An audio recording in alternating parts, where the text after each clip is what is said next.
vamos a grabar para que se puedan poner al día los que no han llegado todavía. Bienvenidos. Estamos ya nosotros en la semana 6 de este curso sobre introducción al fenómeno poético, introducción general al fenómeno poético. Sí, Maximiliano, ¿me ibas a decir algo? ¿Me querías decir algo? ¿No? Ya. Bueno, entonces, recuerdo que la lista la voy a pasar al final, ya al final de la clase, desde el portal. ¿Qué más les quería decir? Recordatorio, tienen que ir avanzando ya en su solemne 1, su ensayo, que tiene como fecha máxima de entrega el 28 de septiembre. Falta bastante todavía, ¿ya? Vayan avanzando. Bueno, próxima semana también aprovecho de recordarlo. Como ustedes saben, hay receso académico por 17, bueno, Semana de Fiestas Patrias, y el 17 además en la tarde se suspenden las actividades en general. Así es que, bueno, yo les sugiero que vayan avanzando con su ensayo y si tienen dudas me pueden preguntar el miércoles 24 en esta clase, el miércoles 24, y entonces así lo pueden entregar sin problema hasta el domingo 28, ¿ya? Hay harto tiempo todavía, las instrucciones ya están publicadas desde la semana pasada, si no me equivoco, de la Solemne 1, ahí se especifica bien cuáles son los temas que tienen que incluir en su ensayo, los autores vistos que ahí tienen que citar, está en la rúbrica de evaluación también, ¿ya? Para que lo vean ahí con calma y se inspiren cuando están celebrando el 18. Carlos. Profesora, buenas noches. Buenas noches. ¿Dónde ubico la solemne? Que no me recuerdo que la semana pasada dijo, pero... En la semana 7. Semana 7, Próxima okay. semana. Sí, En la ahí semana, están en la semana 7. Sí.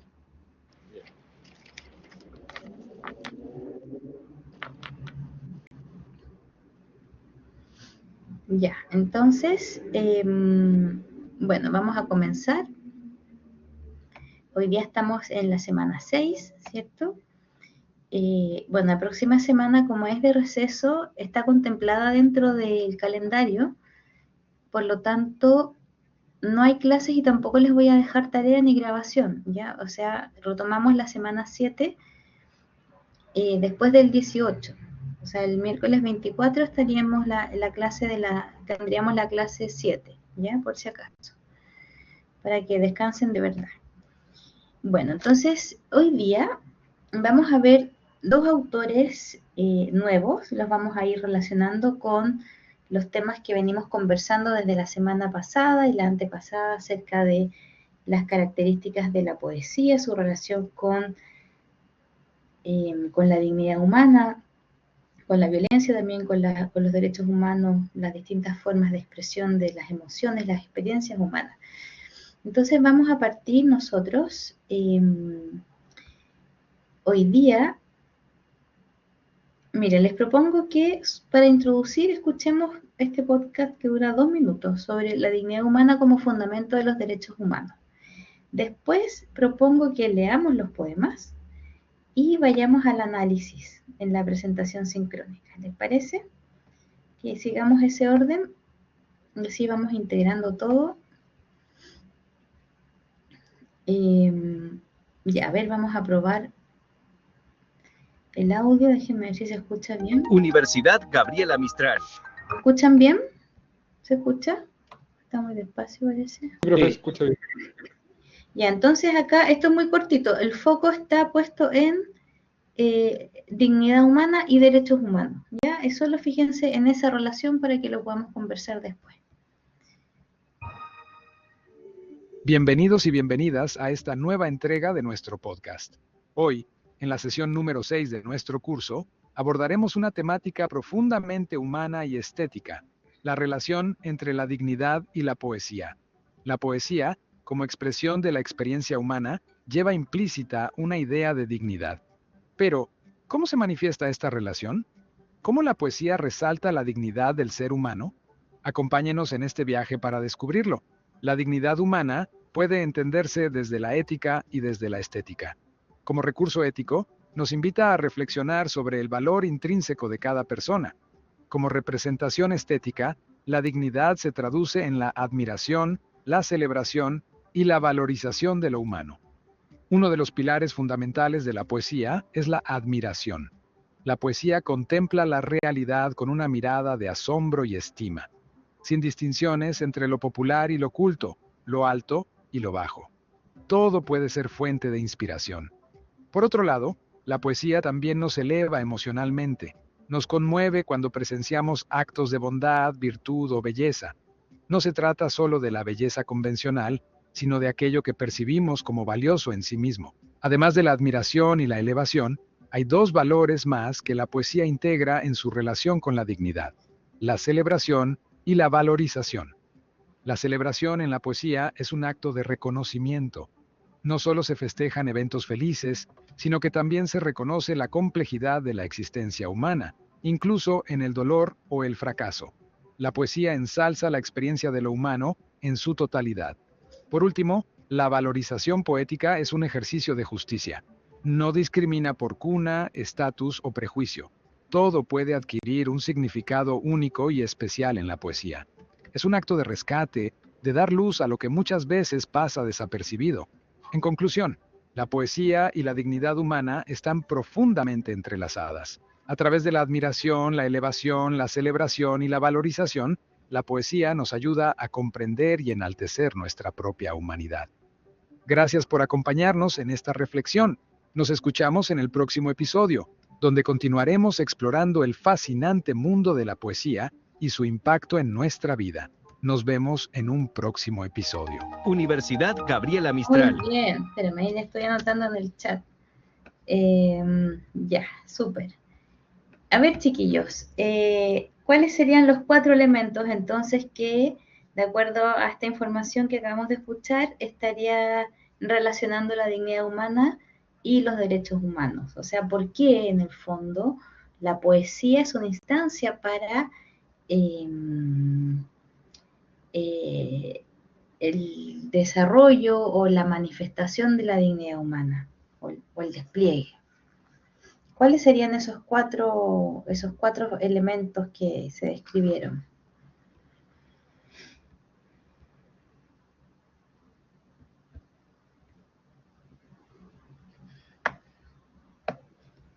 ¿Alguien se acuerdan de alguno, no? ¿Uno? ¿Uno aunque sea?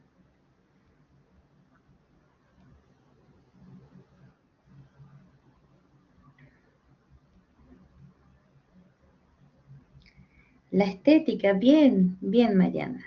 Ya, y la estética entonces, bien, la valorización, perfecto. También la admiración, ven si se acordaban. La admiración, y había otro más.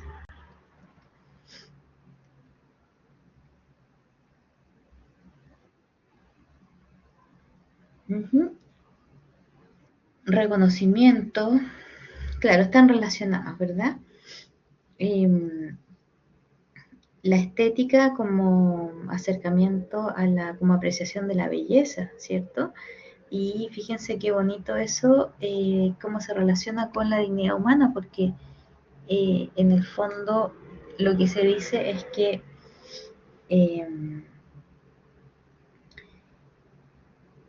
el ser humano se dignifica cuando se rodea de belleza, cuando es capaz de acercarse, contemplar y valorar la belleza. Y eso es muy cierto, es muy cierto. Por eso es que dentro de los reclamos que hace la gente muchas veces, cuando dice, por ejemplo, las diferencias que hay entre una comuna y otra, ¿verdad? Como una comuna de escasos recursos, una comuna de altos recursos, es estar asociado al tema estético. O sea, cuando la gente pide áreas verdes, no tiene que ver solo con espacios de recreación, también tiene o de poder salir a caminar, o más oxígeno, también tiene que ver con algo estético. Entonces, la estética, la contemplación estética, sí tiene que ver con la dignidad humana, o sea, nos dignifica de alguna forma. La belleza nos dignifica, la fealdad como que empobrece nuestro espíritu. Después dicen ustedes aquí, bueno, la valorización, sí, decía el locutor del podcast que la valorización poética es un ejercicio de justicia. ¿Y por qué creen ustedes que la valorización poética es un ejercicio de justicia? A ver, lo explicó, pero muy poquito. Mariana. Sí, porque no distingue entre clases sociales para poder representar algo o si algo es bonito o feo. En el fondo no discrimina en ningún aspecto. Por eso es justo. Uh-huh. Muy bien. Exactamente. Es además un ejercicio que puede hacer cualquier persona, ¿cierto? Y está exento de prejuicios, tal como dices tú. Después, bueno, la admiración. ¿Admiración de qué? Carlos, tú que ponías admiración. La admiración bueno, puede ser la admiración a la belleza, la admiración al otro, al reconocimiento a la otra persona. Pues Uh-huh. la admiración tiene varias aristas, ¿no? Claro, sí, admiración, claro, puede ser algo que esté contenido en el poema, ¿cierto? Relacionado con belleza o con una verdad, reconocimiento de una parte de lo que llamamos realidad, ¿cierto? Muy bien, después, asombro, dice Pablo, dar luz a lo que pasa desapercibido nos hace comprender nuestra propia humanidad.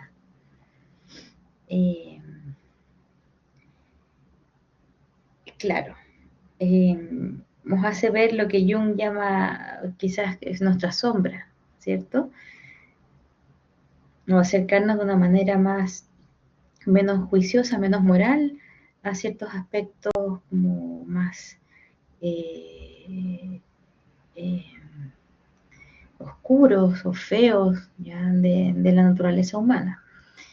Y también menciona, estos son los que yo anoté, miren, menciona también la elevación, asociada a la elevación interior, la elevación espiritual, ¿cierto? Por la contemplación de la belleza, por el acercamiento a la verdad, como elevación del espíritu, como que no tiene que ver con la dignidad, ¿cierto? Nos pone en otro lugar, en el fondo, leer. Yo creo que alguien que lee poesía constantemente sí puede elevarse, al menos mentalmente, del devenir cotidiano, ¿cierto? Si yo solamente escucho radio y veo noticias y no saco mi cabeza de ese devenir frenético, violento, claro, estoy en una visión más o menos chata, ¿cierto? Según lo que se me muestra, lo que escucho, chata, de visión chata, así como baja, ¿me entienden? Como el de horizonte bajo, eh, sin mucha proyección, sin grandes emociones, sino que probablemente mucho miedo, mucho aceleramiento, mucho estrés. Entonces esa elevación de la mirada y del espíritu nos la da la poesía y nos dignifica también, obviamente. Nos abre un espacio interno donde nosotros podemos encontrar un refugio, aun cuando estemos pasando por circunstancias difíciles o dolorosas. Y luego la celebración, eso es muy bonito también, celebración de la realidad, celebración de la belleza, celebración de lo humano. Entonces, bueno, esas son las principales relaciones que nosotros podríamos descubrir, ¿cierto? O deducir que existen entre la dignidad humana y los derechos humanos. Entonces, bueno, de alguna manera lo que se nos sugiere es que la poesía dignifica al hombre, ¿ya? Y que en cuanto expresión artística de lo más genuino del ser humano, es también un derecho, al menos el acceso a la poesía. Bueno, vamos a leer entonces ahora dos poemas breves, uno de Efraín Barquero y el otro de Jorge Tellier, para que después vayamos comentando, pero leámoslo a la luz de esto que estamos conversando, ¿ya? Para que después lo podamos comentar. Entonces, miren, acá está el primero de Barquero, se llama Mimbre y Poesía, ya del libro La Piedra del Pueblo. Aquí está, a ver cuánto es cortito ya. Necesito un voluntario lector. ¿Quién quiere leer este hermoso poema? Es muy bonito. Mariana, Sí, profe. ¿alcanzas a verlo, no? Sí, Lo ¿lo agrando leo un poquito. Feliz si lo lees entero. Ya, Ahí está súper. más grande. Sí, lo veo bien, gracias. Ya. Mimbre y poesía. Mimbrero, sentémonos aquí en la calle y armemos con tus hilos blancos y con mis hilos azules los esenciales artefactos de uso diario. La paz, la poesía, la cuna, el canasto para el pan, la voz para el amor. Armemos juntos las cosas más esenciales y más simples, más hermosas y útiles, más verdaderas y económicas, para cualquiera que pase, nos comprenda y nos lleve, nos ame y se pueda servir de nosotros, nos necesite y podamos alegrarlo sin ninguna condición. Tú armarás el canasto que la lavandera necesita para sembrar la camisa más blanca, y yo armaré una canción con olor a jabón y a pureza, para que ella junto al río halle más dulce su trabajo. Tú tejerás la maleta para que el minero regrese, para que los novios se casen, para que el hijo pobre vaya a la ciudad a conquistar un oficio.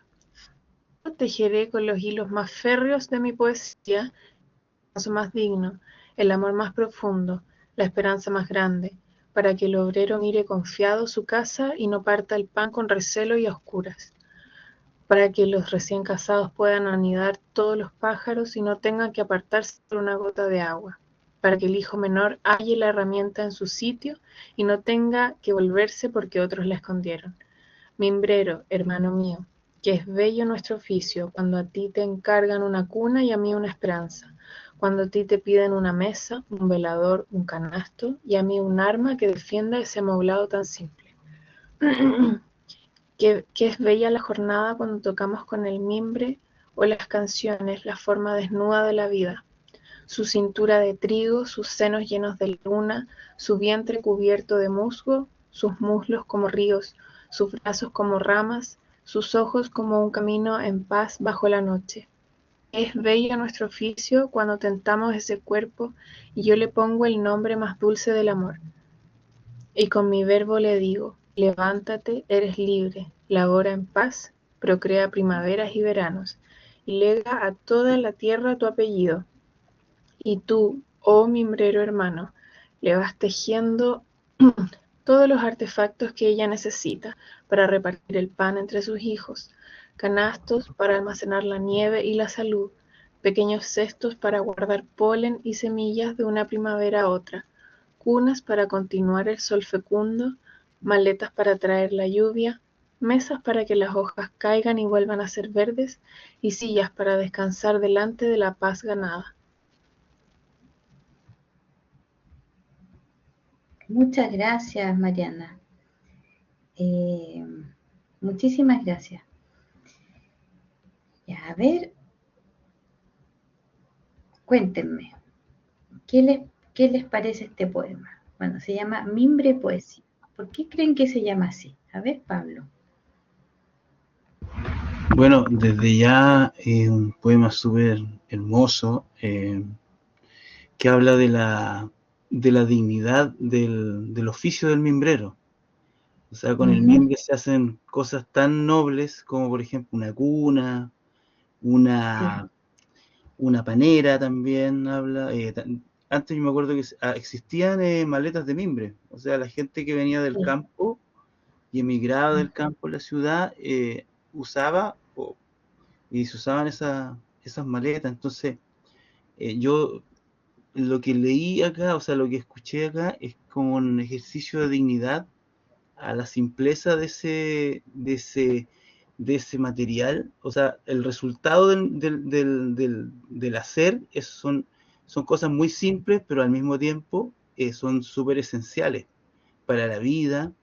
Y entonces el barquero hace como un ejercicio de dignidad y de valoración a la labor del mimbrero y todo lo que puede devenir de ese material, que es como un ejercicio también súper transversal de vida, porque habla de las lavanderas, del hijo que se va del campo a la ciudad, que le vaya muy bien.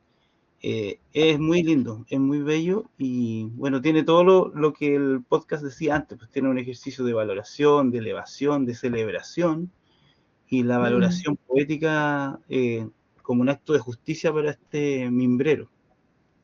Ujú. Sí, muchas gracias, Pablo. Exactamente, fíjense que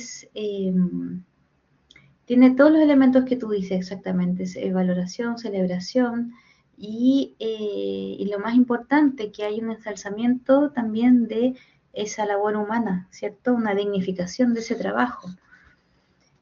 Miren, les quiero mostrar, no sé si ustedes lo conocen, que hay un documental hecho en 1957 que se llama Mimbre. Trata de lo mismo que este poema, el mismo tema, pero lo muestra en imágenes y tiene música hecha por Violeta Parra. ¿Lo conocen? Es precioso, es una belleza.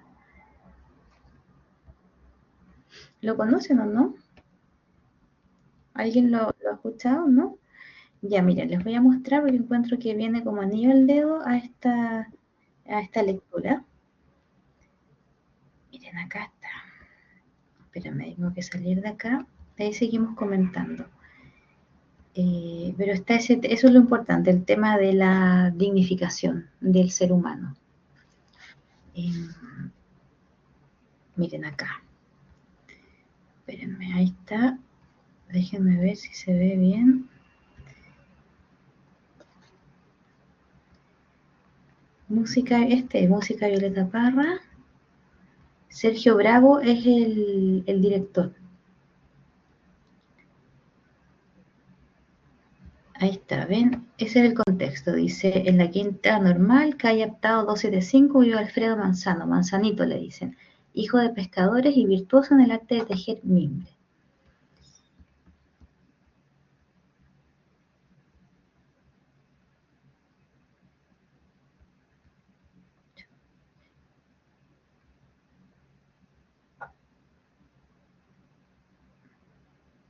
No sé si sigue vivo él, en realidad.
Ahí está.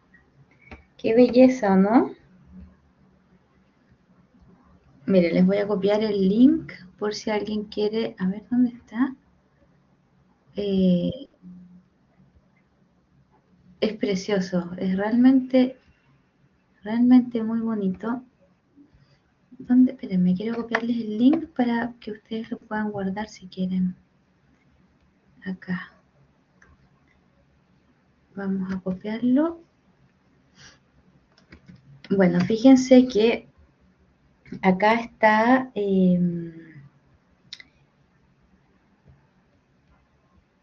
a ver, díganme ustedes mejor. No hay que decirles yo. ¿Les gustó, no les gustó? ¿Qué relación ven con el poema de Efraín Barquero? ¿Qué tiene este documental acerca del trabajo del mimbrero? ¿Qué no tiene el poema o qué hay en el poema? ¿Qué comparación podrían hacer ustedes?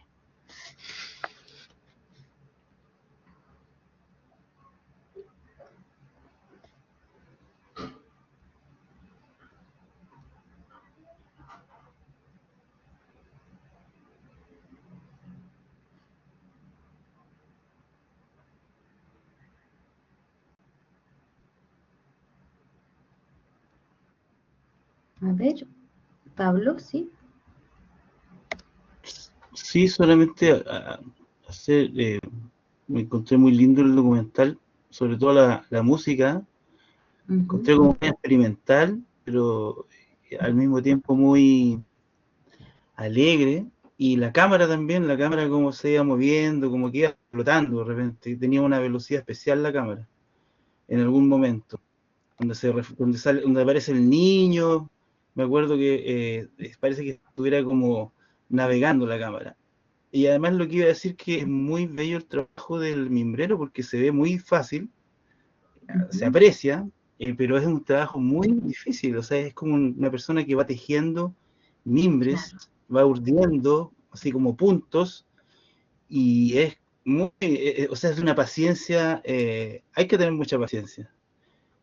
Hay quienes viajamos del norte al sur, a veces como yo vivo en Talca, tengo que ir a Santiago de repente, paso siempre por Chimbarongo, y ahí siempre están esos muebles, incluso hay muebles de mimbre, mucha artesanía de mimbre, y es hermosa, y viendo acá el trabajo de este señor, es como, es de una dignidad y una...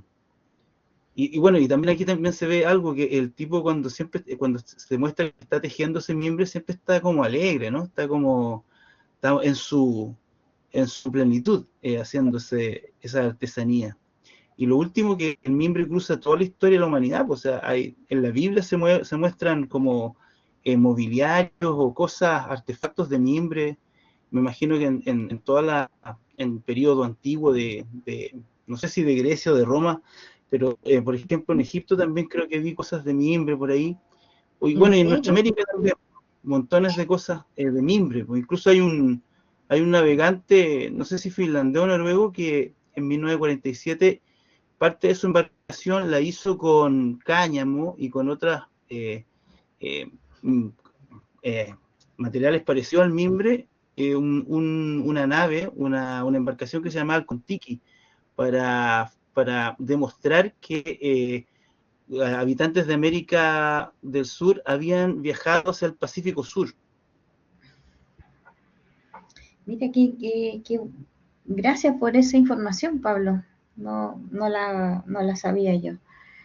Que es tan universal el mimbre. Pensaba que era más local yo. Sí, muy bonito el trabajo, ¿cierto?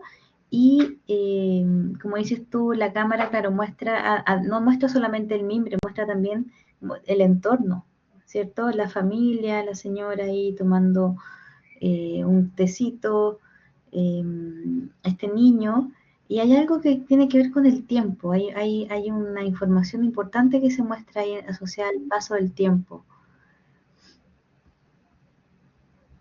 Ah, mira, no sabía. Cáñamo sí lo conocía, plantera no. El yute conozco yo, que hacen alfombra. El paso del tiempo, se fijaron que por un lado muestran el ritmo de trabajo de él, que trabaja, está todo el día trabajando, ¿cierto? Se pone el sol, ¿verdad? Se oscurece, hay un pequeño receso, y luego temprano el día siguiente de nuevo con el sol, ¿cierto? Hay un tema de como lo que a mí me parece es que, y se fijan que además aparece una araña en un momento, en dos momentos aparece una araña tejiendo, obviamente a propósito, en el fondo queriendo decir que el trabajo del mimbrero eh, es parecido al de la araña, ¿verdad? Va tejiendo, y en esa sugerencia del paso del tiempo, tan distinto al tiempo que vivimos nosotros, ¿verdad? Corriendo, nadie tenía celular ahí, ¿cierto? Frenéticos, aquí no es el tiempo que dura la labor y listo. En esta comparación con la araña, a mí me surge la idea de un acompasamiento del trabajo humano con un ritmo de la naturaleza, con como una integración del trabajo humano, del trabajo hecho por la mano humana, por la mano del hombre, acorde a los tiempos suyos naturales también y a los tiempos de la naturaleza, como una total ausencia de estrés, de alienación. Claro, sin apuro. Entonces va tejiendo este hombre, manzanito, como le decían, igual que la araña, exactamente igual, día tras día, hebra por hebra, hasta finalmente lograr lo que se propone. Y es bonito también que se muestre los resultados del trabajo, ¿cierto? Estas formas de estos peces, estas como vacas con cuernos, los toros, no sé, las gallinas, los distintos usos que tienen y los muestran como bailando, como moviéndose al viento. Y la música también es una música que, si ustedes se fijaron, tiene distintos ritmos también. Hay momentos que donde quizás se lentifica un poco el compás, después se acelera como queriendo, como llegando a un clímax, a un punto culmine del trabajo, y mostraban en ese momento una parte de este tejido a lo mejor más compleja. Entonces, bueno, espero que les haya gustado. La música sí es experimental, pero está ahí el sello de Violeta Parra, ¿cierto? Y es muy bonita. Yo encuentro que es muy artístico y tiene poesía ese documental también. Entonces, bueno, volviendo al poema, ¿cierto? Tenemos el mimbrero, ¿verdad? Este es un mimbrero que el hablante invita a sentarse en la calle, ¿cierto? Y dice, con tus hilos blancos y mis hilos azules, quiere de alguna forma compartir el trabajo que hace el mimbrero. Y habla aquí, fíjese, de los esenciales artefactos de uso diario. La paz, la mesa, la poesía, la cuna, el canasto para el pan, la voz para el amor. Entonces, por eso les quería mostrar el documental, porque me parece que tiene algo parecido, o sea, algo pasa con el trabajo del mimbrero, que está como tejiendo algo que se relaciona con una raigambre, tal vez, con una forma de vida, con algo social muy, muy bonito y muy profundo también. En el fondo, ¿por qué pienso yo? Porque es un trabajo donde se tejen los objetos de uso cotidiano. Y eso, ¿cómo no va a ser bello? O sea, la diferencia entre usar una panera tejida a mano que una comprada, ¿cierto? No sé, de plástico, por ejemplo. Una silla de mimbre, lo mismo. Lo que se está queriendo mostrar en el fondo es el valor que tiene el objeto creado por la mano del hombre. Como dice acá, dice, armemos juntos las cosas más esenciales y más simples, más hermosas y útiles, más verdaderas y económicas, para cualquiera que pase, para que, aquí falta un que, cualquiera que pase nos comprenda y nos lleve, ¿verdad? Nos ame y se pueda servir de nosotros, nos necesite y podamos alegrarlo sin ninguna condición. Objetos que producen alegría también, que al mirarlos producen alegría, como esas vaquitas que se mostraban en el documental, como moviéndose con el viento. Entonces, bueno, está eso ahí, tiene que ver también con nuestra idiosincrasia, ¿cierto? El tema del mimbre, pero muy bonito, a propósito de dignidad humana. Entonces, vamos al otro poema. Espérenme. Acá al de Tellier. Bueno, no es casualidad que estén estos dos poetas acá juntos esta semana. Tellier, un poeta considerado, o sea, cuya obra se considera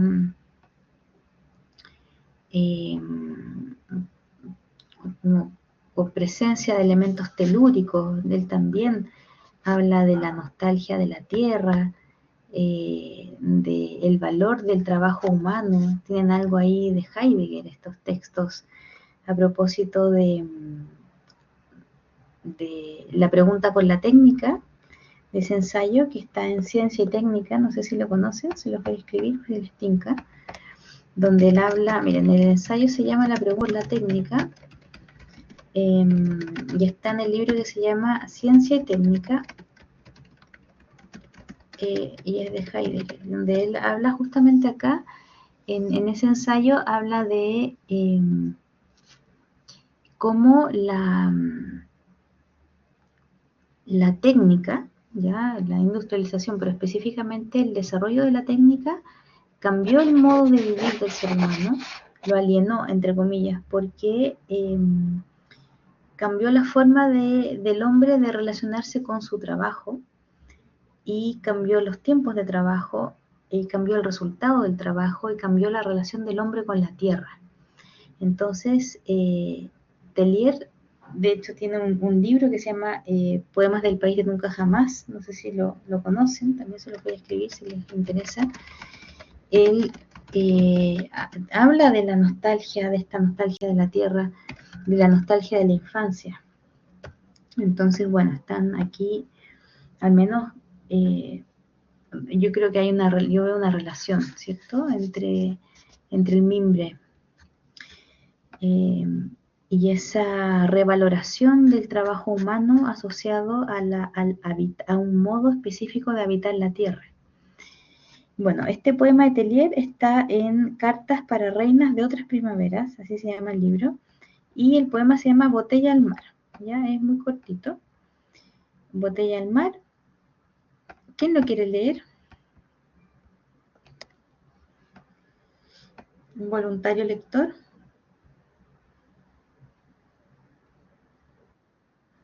Tomás. Ya. Yo creo que yo lo leo. Gracias, muchas gracias. Dirá, Botella al Mar, Jorge Teillier. Y tú quieres oír, tú quieres entender. Y yo te digo, olvida lo que oyes, lees o escribes. Lo que escribo no es para ti, ni para mí, ni para los iniciados. Es para la niña que nadie saca a bailar. Es para los hermanos que afrontan la borrachera, y a quienes desdeñan los que se creen santos, profetas o poderosos. Muchas gracias, Tomás. Es cortito este poema, ¿cierto? Ya, ¿a quién creen que está dirigido? ¿A quién le está hablando el hablante aquí? Dice tú. ¿Quién es ese tú?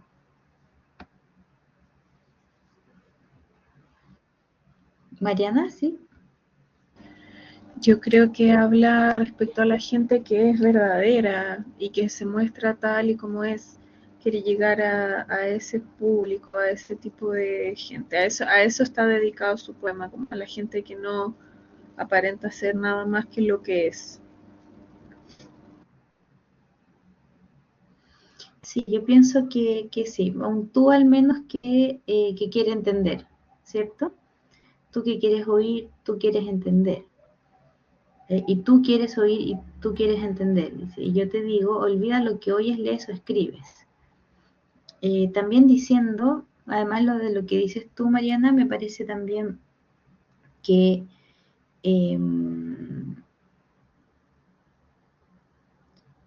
intenta comunicar que el sentido más profundo de un poema no, a ese sentido no se accede desde la razón, tal vez, o desde el entendimiento, sino tal vez desde una emoción, ¿cierto? Dice, lo que escribo no es para ti ni para mí, ni para los iniciados. Los iniciados serían los que desdeñan, a quienes desdeñan los que se creen santos, o sea, los iniciados serían los poderosos, los profetas, los santos que desprecian a los demás. Se está diciendo, este poema, esto que escribo, es para la niña que nadie saca a bailar, para los hermanos que afrontan la borrachera. ¿Quiénes son esas personas? ¿Qué características tienen? La niña que nadie saca a bailar, los hermanos que afrontan la borrachera. A ver qué dice Pablo, un poema súper condensado, el poeta le habla al marginal, claro. Al hombre simple es para lo que pasa inadvertido en este juego de apariencia. Exactamente, ¿cierto? Marginado, ¿verdad? Qué más gráfico que una niña que nadie saca a bailar. Que a lo mejor se siente mal, ¿cierto? En ese momento está sola. Los hermanos que afrontan la borrachera también. Como los despreciados, ¿verdad? No sé, un santo, un profeta, un poderoso, no, yo creo que no llega a ese nivel de una borrachera, ¿cierto? ¿Y cómo se relaciona esto con lo que vimos al principio, después de escuchar el podcast, con la dignidad humana? ¿Cómo lo conectarían ustedes? ¿Dónde está aquí ese elemento? ¿Cómo se relaciona?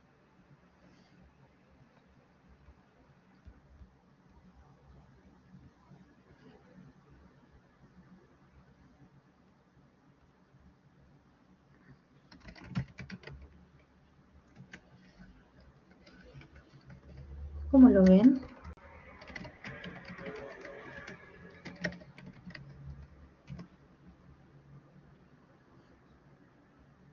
¿Cuál sería la relación, creen ustedes?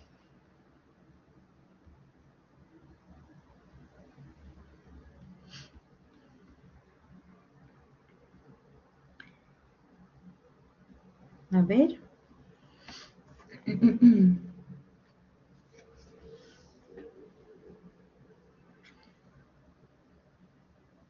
¿Se les ocurre alguna relación con el tema de la dignidad humana? No tiene que ser necesariamente la celebración, ¿cierto? La elevación. Quizás sí el elemento que ustedes mencionaban, valorización poética, ¿cierto? Expresión de una parte de la realidad humana, ¿verdad? ¿Qué les evoca a ustedes cuando leen este poema? ¿Qué sienten?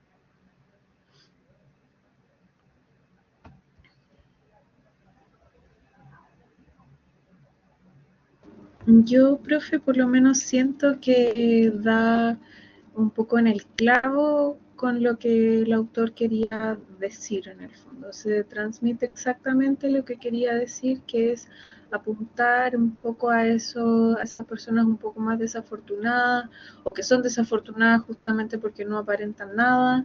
Entonces, rescatar eso me parece súper digno, porque es lo cierto. Entonces, ahí puedo ver una relación, pero está bien implícita igual, o sea, Claro.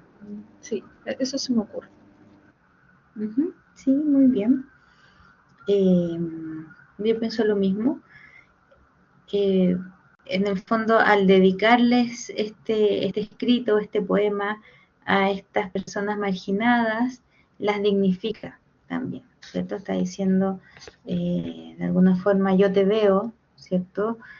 Tú sí importas, tú sí mereces un poema, lo que tú sientes sí importa también, En el fondo, a propósito de justicia, como que la poesía llega a todos, ¿verdad?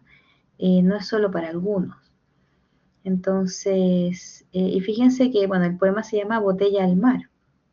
Entonces, sugiere la idea de que el poeta o el hablante, en el fondo, escribe un mensaje, no sabemos qué es lo que dice, lo mete a una botella y lo tira al mar, y que espera que le llegue a alguna de estas personas, ¿cierto? A la niña que nadie saca a bailar o los hermanos que afrontan la borrachera.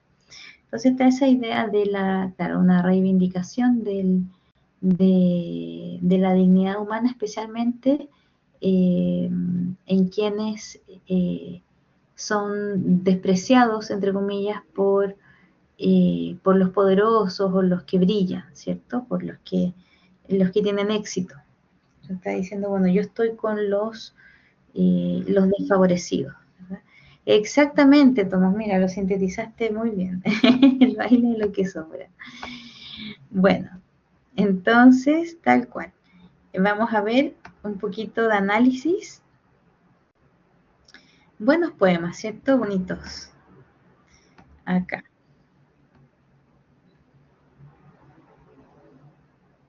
A ver, ¿qué dice Pablo? ¿Intentaste hablar con... ¿En serio? No te puedo creer. No te estaba ebrio.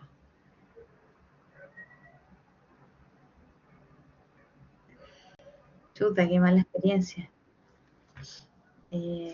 Puede ser, pues. Sí. Bueno, sí, por eso... ese es un tema que no hemos conversado, pero hay un estigma que tiene el poeta asociado al sufrimiento interior, moral, y al alcohol, bien importante. Yo me he preguntado mucho si ese estigma o sea, es real, pues son muchos casos, eh, y por qué ocurre. O sea, ¿por qué ocurre? Hay distintas teorías. Pareciera ser que dedicarse a la poesía genera un nivel o te expone a la persona a un sufrimiento distinto, no lo sé. A lo mejor por el hecho de trabajar tanto con la mente, ¿cierto? Pero sí, no me extraña lo que tú dices porque yo lo he visto en hartos poetas. No sé por qué está eso de por qué no poder escribir poesía eh, y,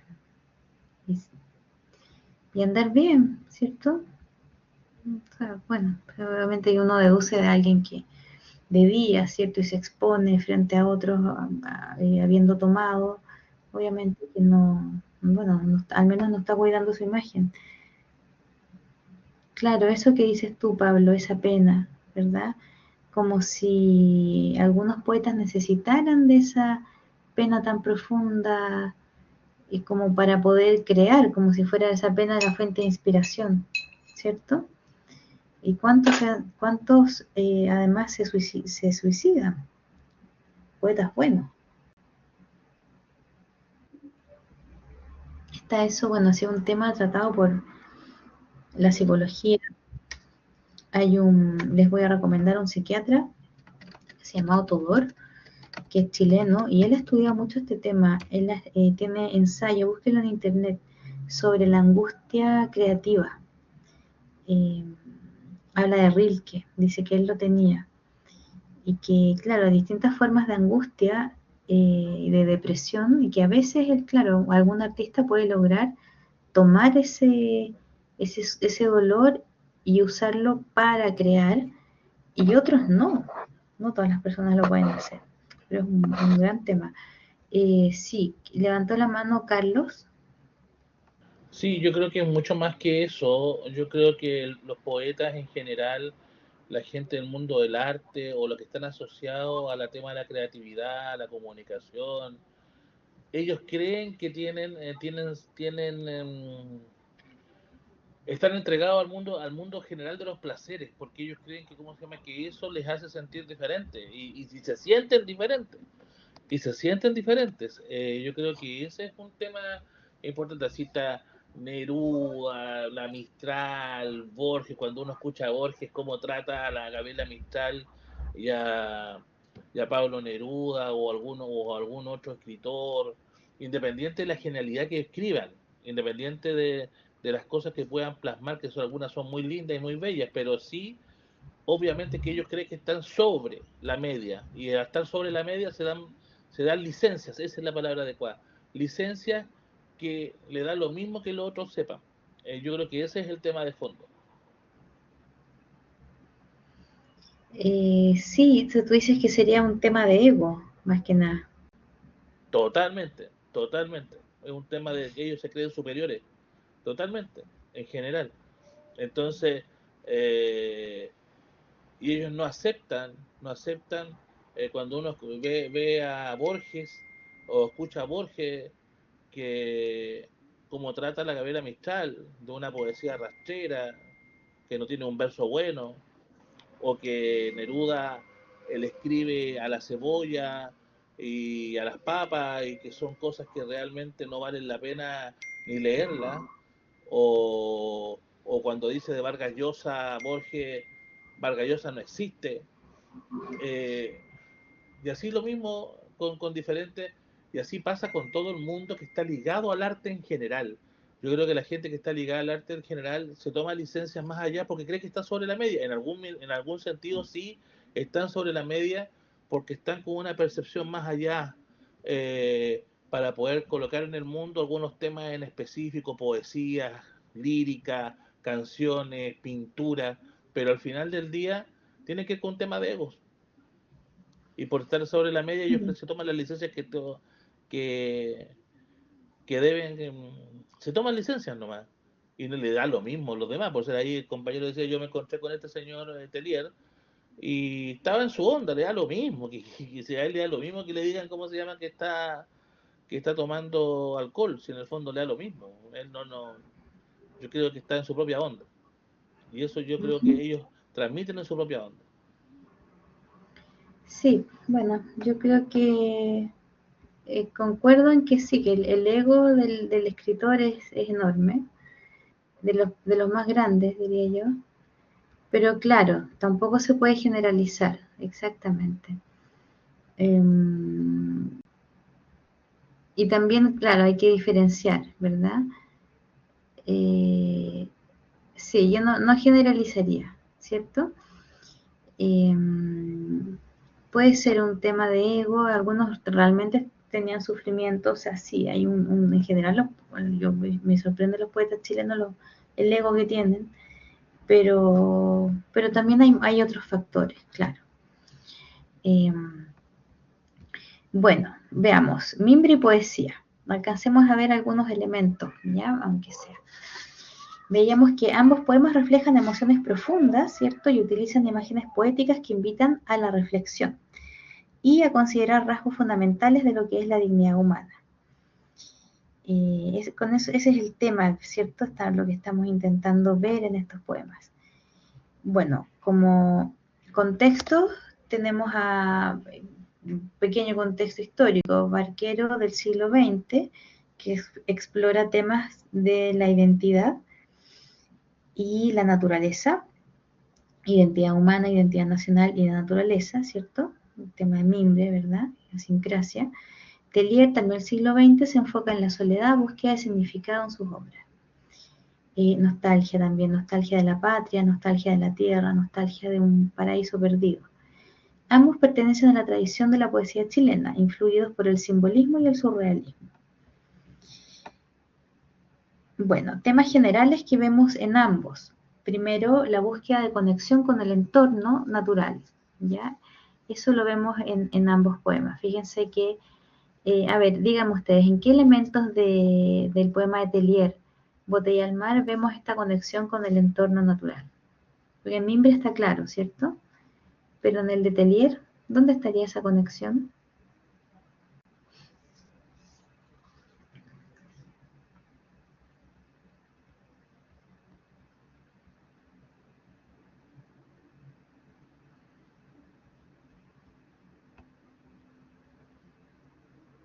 Se les ocurre, ¿no? Una relación. Botella al mar.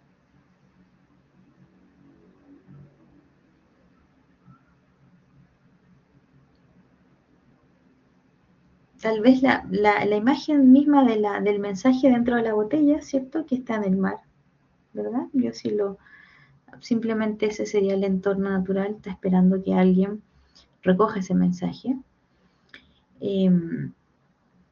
Bueno, sobre Tellier mencionar que la soledad y el aislamiento son temas recurrentes en sus obras, ¿cierto?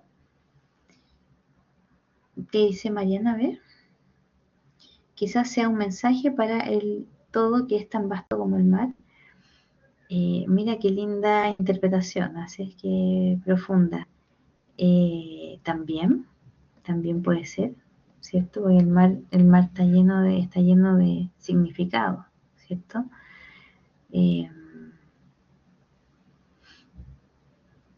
Sí. Muy bien. Me quedé pensando, estoy viendo. Ya, y pensando en la imagen del mar. Y luego, en relación con el poema de Barquero, mencionar que está presente, como propio de la influencia del simbolismo en su obra, el tema de la esperanza y el anhelo. ¿Ya? Porque es cierto, es un poema muy como cándido, ya está intentando, como está lleno de ideas como alegres, esperanzadoras, ya tiene mucha luz, como luminoso. Bueno, vemos que en Mimbre y Poesía, ¿cierto? Hay una relación del ser humano con la naturaleza y el entorno, ¿verdad? Por trabajar con un elemento tomado de la naturaleza, ¿cierto? Estas hebras de mimbre. Tiene imágenes vívidas, un lenguaje evocador, y es un poema que nos invita a la introspección y a comprender nuestra pertenencia al mundo.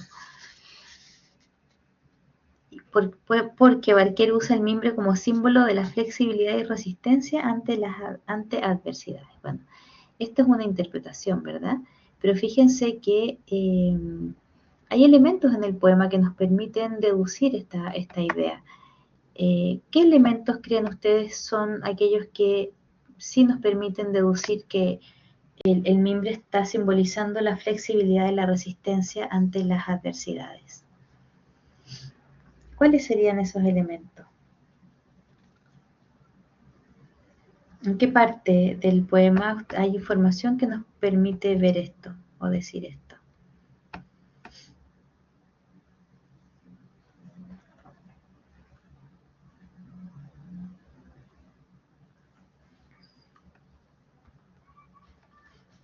¿Se les ocurre, no? Para que vayamos haciendo la conexión.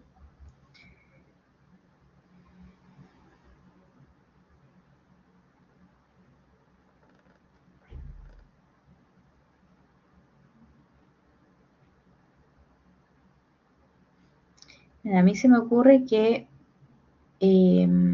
símbolo de resistencia ante adversidades puede ser el mimbre,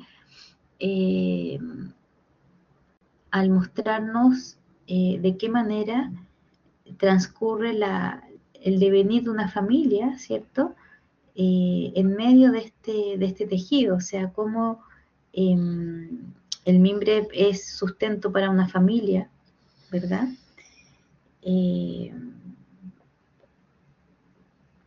Mediante las ventas de esos objetos que va tejiendo el mimbrero, va logrando sostener, ¿cierto? Lo que le pasa a distintos integrantes de la familia. Flexibilidad también, mediante la potencialidad que tiene el mimbre de crear distintos tipos de objetos, ¿verdad? Para distintos usos. Y bueno, entonces son imágenes, ¿cierto?, que muestran esta conexión intrínseca es estrecha, profunda, esencial, entre el ser humano y la naturaleza. El uso del mimbre, que es un material flexible, ¿cierto?, sugiere la capacidad de adaptarse y sobrevivir. Las metáforas relacionadas con el crecimiento y la vida renuevan la idea de esperanza en medio de las dificultades. Eso es lo clave, ¿ya? se puede sobrevivir con el mimbre. Como que tiene implícita la idea de que la tierra provee en el fondo. Hay elementos en la tierra que permiten al hombre sobrevivir, ya si sabe usarlo, si sabe manejarlo. Bueno, algunos recursos que usa el hablante, el poeta. La aliteración, ¿ya? Para crear musicalidad en los versos. ¿Saben qué es ¿Quién sabe qué es la aliteración? ¿Habían escuchado? Como figura literaria, figura retórica. ¿En qué consiste la aliteración?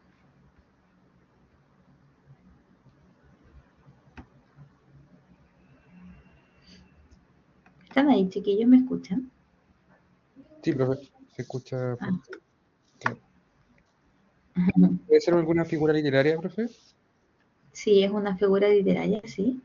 No recuerdo más, pero Es como cuando tienen varias asonantes, digamos, en una rima, como por ejemplo varias ra o re, ri en un mismo párrafo. No me acuerdo. Sí, o sea, sí, tiene que ver con justamente, hay como, ¿quién puso ahí, Mariana? Repetición de sonidos. Repetir sonidos y eso va generando una estética sonora, ¿cierto? Algo auditivo. Es la repetición de sonidos en un verso o un enunciado con fines expresivos. ¿Ya? Decir, por ejemplo, 3 tristes tigres. ¿Ya? Se repiten, pueden ser consonantes o vocales, pero eso se entiende como aliteración. Después, en este mismo poema encontramos anáfora, que refuerza conceptos clave a lo largo del poema. ¿Quién sabe en qué consiste la anáfora?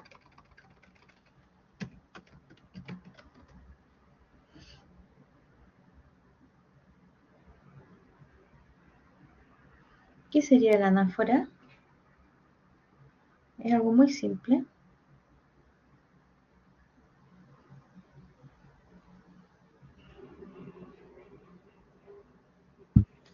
Esa era como la repetición de una palabra en una misma estrofa. Así como, por ejemplo, cuando se terminaba una rima, lo que me hace acordar de los salmos, cuando ocupan una palabra al final, cada vez que terminan dicen Selah, si no me equivoco. Muy bien, perfecto ejemplo. Sí, es la repetición y eso va reforzando, ¿cierto? Las ideas, como se va grabando en la mente del lector o del oyente. Y luego hay metáforas también, que enriquecen el texto al darle profundidad a las imágenes. ¿Y en qué consisten las metáforas? También es una figura, las tres son figuras retóricas.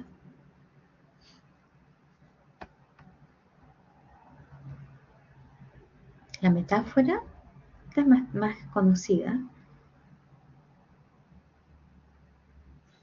Creo que cuando me enseñaron poesía, era cuando no sabes qué es metáfora. Ya, puede ser, sí, podría suceder con una metáfora. Claro, la metáfora establece una relación de semejanza o analogía entre dos términos que no tienen una relación literal. Por ejemplo, decir,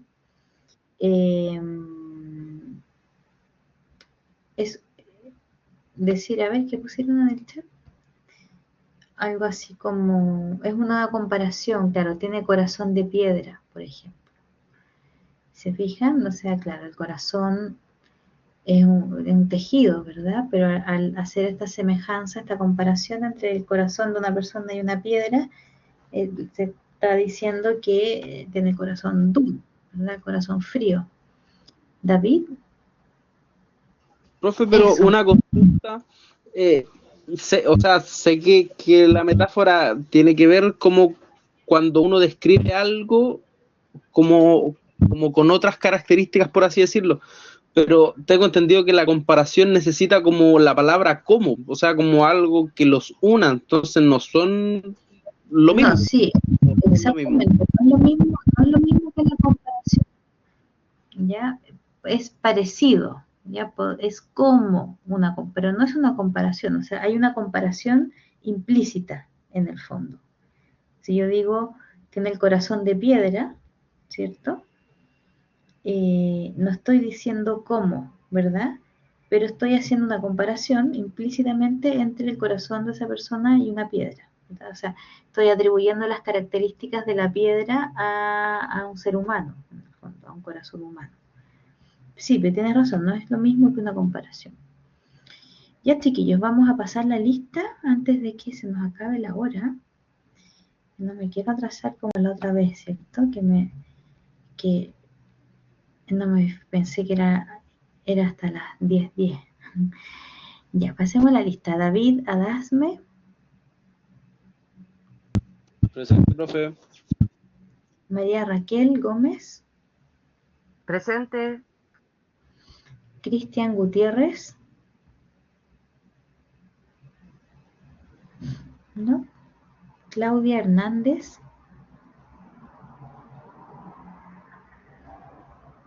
tampoco. Pablo Herrera, Presente, profe. sí está, espérame. Maximiliano Lazo, no. Carlos López, Presente, profesora. está. Mariana Negredo, Presente. Ana Alicia Pacarati, Presente. Maximiliano Ugarte, Presente, profesora. Jonathan Valenzuela, Sí, presente. presente, y Tomás Villegas. Presente.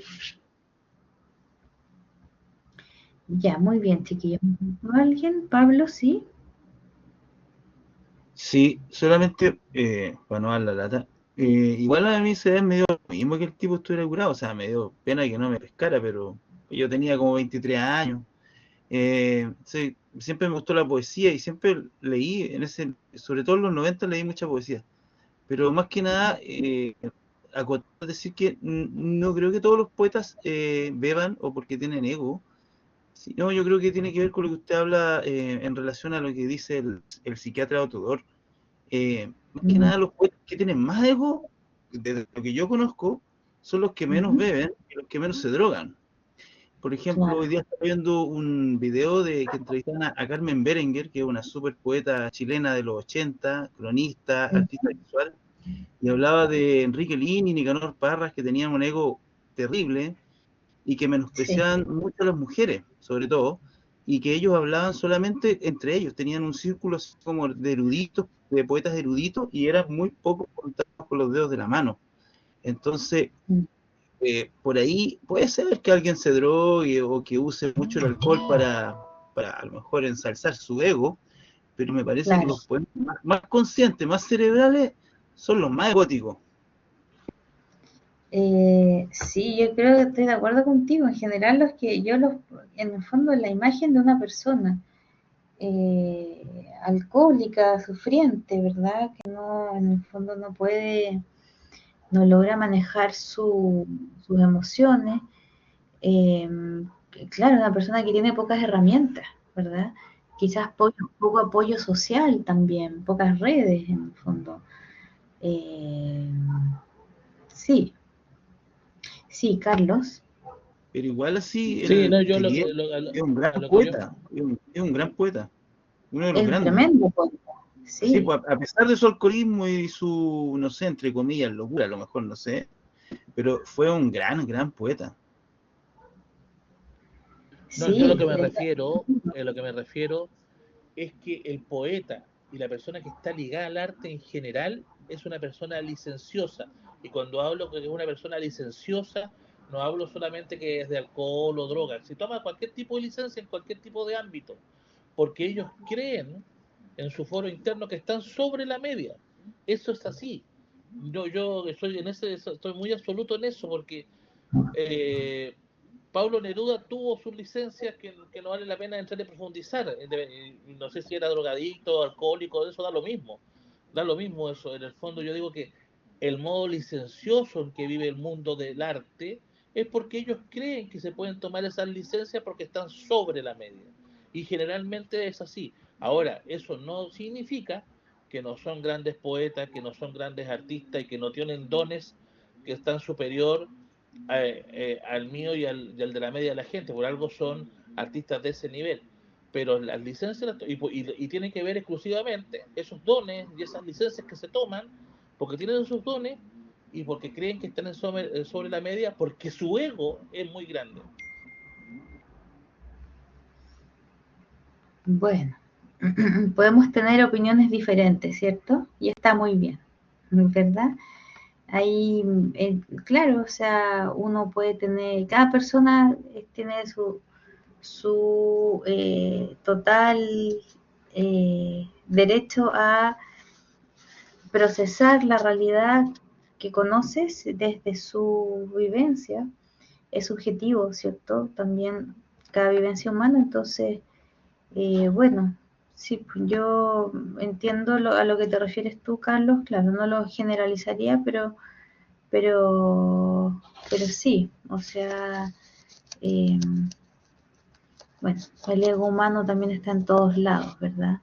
Ahí habría que pensar si acaso el caer en el alcoholismo y en la drogadicción es una licencia o es más bien una tara, ¿te fijas? Un defecto. O sea, yo, por ejemplo, tengo un amigo que es escritor y no es alcohólico, tampoco consume drogas, y tiene mucha suerte, es muy afortunado, tiene muy buena cabeza, es muy inteligente, se casó joven, sigue casado con la misma mujer, es fiel y, y le va súper bien, y armó un negocio en paralelo para poder vivir, para poder escribir. Entonces él con el negocio se mantiene y puede escribir. Y lo considero afortunado, o sea, como artista y como persona, porque ha sabido llevar su vida bien y poder tener tiempo para escribir. Pero eso no lo puede hacer todo el mundo, ¿verdad? No es tan conocido, es chileno, pero no quiero decir quién es porque ya dije cosas de su vida privada. Pero sí, en el fondo es un tema, bueno, yo creo que está dentro de la subjetividad humana, sí. Claro, como dice tu Pablo, cada uno es un universo distinto, los vicios oscurecen la virtud humana, claro, exactamente. Acuérdense que en Exactamente. filosofía la subjetividad no es algo Hoy seguimos. negativo, es algo positivo desde el punto de vista de que uno tiene la posibilidad de poner sus ideas eh, y desarrollarlas. Yo cuando hablo desde el punto de vista, hablo del punto de la materia. Yo no hago juicio de valor de nadie, no me interesa hacer juicio de valor de nadie. Lo que yo digo que así desde tiempos inmemoriales hasta la fecha no conozco grandes poetas, grandes artistas, grandes gente ligada al arte que no haya tomado licencias de alguna forma u otra en su vida y que esté más allá del común de la gente. Yo te puedo decir te puedo decir a una poetisa que te aseguro que no se tomó licencia porque era monja y que se llama Sor Juana Inés de la Cruz, que te va a gustar, yo creo. Sor Juana Inés de la Cruz, si la lees te lo recomiendo, mira, ahí está. Era monja y ella es tremenda poeta. Entonces a veces, claro, puede ser por de los que tú has conocido, Carlos, que tienes esa visión, ¿verdad? Bueno, chiquillos, yo me tengo que ir, ya vamos a dejar de grabar.